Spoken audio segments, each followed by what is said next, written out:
Extra shows, benefit shows వాటి నుండి సంపాదించేటటువంటి ప్రభుత్వానికి లెక్క చూపెట్టేది ఆ ఒరిజినల్ టికెట్ రేట్.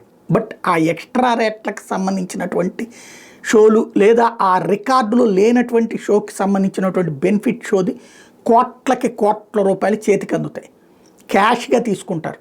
ఇది పుష్పకి ఇప్పుడు ఏదైతే గేమ్ చేంజర్కి తర్వాత సంక్రాంతికి వస్తున్నాంకే డబ్బులు ఉన్నప్పుడు పుష్పకి రాదా? పుష్ప 2 భారీగా సంపాదించిందని 2000 కోట్ల రూపాయలు దాటిందని చెప్పేసి సొంతగా మైత్రి మూవీ మేకర్సే ప్రకటించారు. ఇప్పుడు ఆ లెక్క నిజమో కాదో ఇన్కమ్ ట్యాక్స్ తెలుస్తుంది.